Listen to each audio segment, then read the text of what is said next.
Good evening, I'm Michael and you're watching Kini News, the show that brings you today's biggest stories. A DAP leader has apologised to Annuar Musa for factually incorrect information shared during a press conference in Parliament.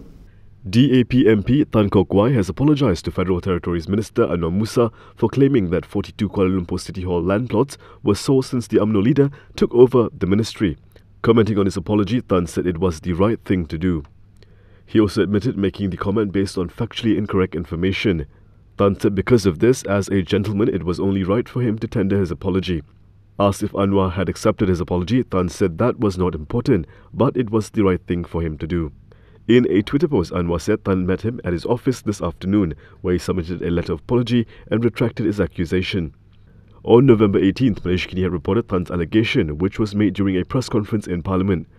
Quizzed by Malaysia Kini, Tan was unable to provide a list of the 42 plots of land, but based his claim on how DBKL published 3 notices to alter the existing Kuala Lumpur City Plan 2020 in recent months. Following this, Anwar said he would pursue legal action against the DAP leader. The Qatari MP said since he became a minister in March, he had not received any requests from DBKL asking for his approval to sell any of its assets. Another ministry's budget was passed at the committee stage today. Anthony Loke called for a block vote, but it wasn't enough to beat PN. The Transport Ministry's allocation for 6.05 billion ringgit under the Supply Bill 2021 was passed via a block vote at the committee stage today. Ahli yang bersetuju kata bersetuju. Yang tidak bersetuju kata tidak. Datuk Pengerusi, saya bangun untuk minta belah bagi kerana Menteri tidak jawab soalan. Baik. Terima kasih.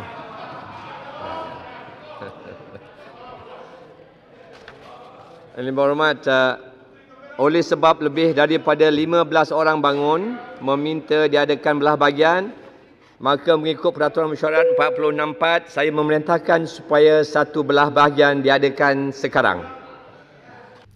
After the block vote was called, a total of 109 MPs voted to pass the ministry's budget. 94 voted against, while 17 were absent. This is the 5th budget passed via a block vote, while allocations for 8 other ministries, including the 7.35 billion ringgit for the Works Ministry, were passed through voice votes. In his winding up speech, Transport Minister Wee Ka Siong said the government has allocated 23.3 million ringgit under Budget 2021 to cover 30% of the legal fees in the ongoing trial for the 2014 downing of Malaysia Airlines flight MH17 over eastern Ukraine. We told Parliament that the government wants to ensure that those responsible for the crime are brought to justice. Last month, judges hearing the case against 4 defendants in the downing of MH17 rejected a defence request for more time to investigate alternative explanations for the crash.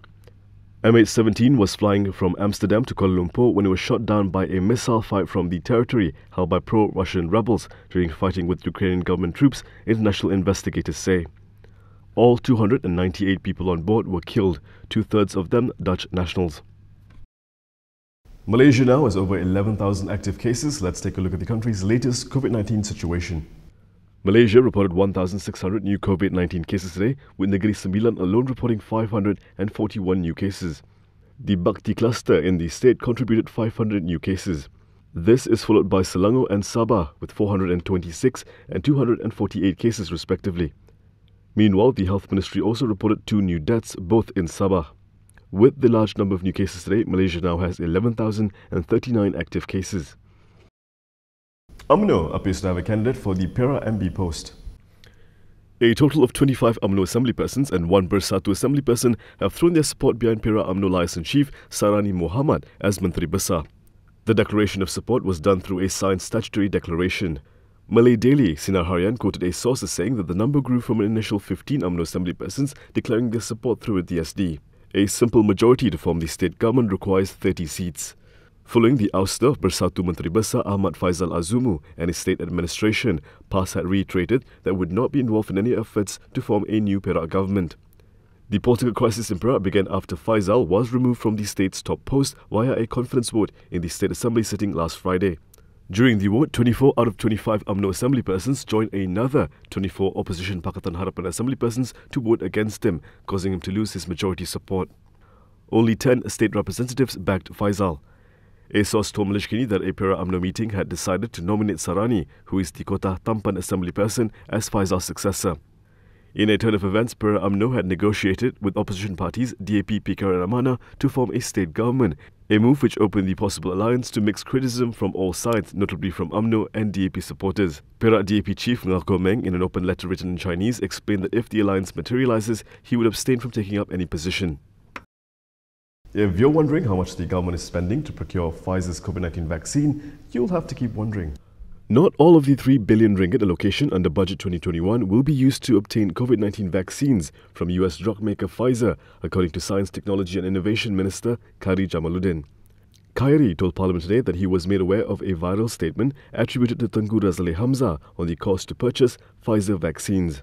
Ini kenyataan yang tular hari ini yang kononnya dibuat atas nama Yang Berhormat Gua Musang. Ya, dia kata perolehan harga Pfizer sampai 2 bilion US, simpanan semua sampai 1 bilion US. I can categorically state dalam Parlimen Dewan Rakyat bahawa itu tidak berasas dan tidak betul sama sekali. Ya, saya tidak boleh cakap harga sebenar perolehan dengan Pfizer sebab dia NDA. Ini perkara biasa yang Berhormat Kuala Selangor pun tahu.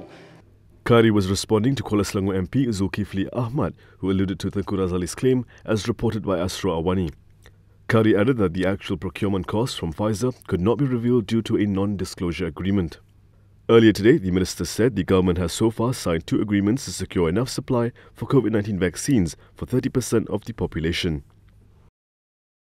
The government has decided to lift the interstate travel ban, but with the country still reporting a high number of new COVID-19 cases, was it a good idea? We spoke to Malaysians to find out. The government has announced that the Conditional Movement Control Order, CMCO, will be lifted in several states. Starting from today, nationwide interstate and interdistrict travel is no longer restricted except for the areas under an Enhanced Movement Control Order, EMCO. Additionally, there is no more limit to the number of passengers per vehicle. However, this is still subject to traffic laws. Today, I am here at the Sungai Besi Toll Plaza, and as you can see, there are no more roadblocks. But what do people think about the lifted restrictions? Let's hear what they have to say. Saya rasa dalam keadaan yang sekarang ini, rentas negeri itu tidak berapa sesuai lah rasanya. Dalam keadaan COVID yang meningkat tidak tentu, tapi mungkin perlu rentas negeri itu dengan sekatan-sekatan tertentu lah. Saya lega pasal lapang sikit, lapang maknanya kita boleh itulah. Tapi bukan keperluan sangat yang kita nak keluar tu, tapi kalau perlu sangat boleh. So far saya rasa setuju sebab ni untuk ekonomi negara. Kalau macam kita still nak sekat, so ekonomi negara akan terbantu macam tu. So better kita lepaskan lah. For work purpose, I agree. Other than that, there's no reason to go out of state lah. Lega, lega. At least bolehlah keluar. Rasa gembira lah, yalah sebab sebelum ni kena duduk dalam kampus saja kan. Betul. Lama duduk kampus, lama tak balik, so memang happy lah. Ya, memang tak keluar kampus. Memang tak keluar kampus. I personally feel that even for vacations or any kind of leisure activities, I don't think so I would want to cross borders now, because like what he told, the cases are still very high. So it might, like one person might go to another state and create another cluster. So it's better to still stay at home and stay safe lah. So I don't think so I'll be crossing border for any reason. Setuju je kalau virus ni dalam keadaan terkawal, okey lah kan. Personally, it's one way to generate income in Malaysia itself, the tourism factor, at least in Malaysia itself. So I actually don't mind the government opening. I think that Malaysians, they have to start travelling here and there. It is just that I think the Malaysian government has done some part in making sure that people understand the SOPs and all. So if the practice is correct, I think it's okay. I wouldn't mind. I'm okay with it. Coming up next, US President Donald Trump is back on the campaign trail, but he could end up doing more damage.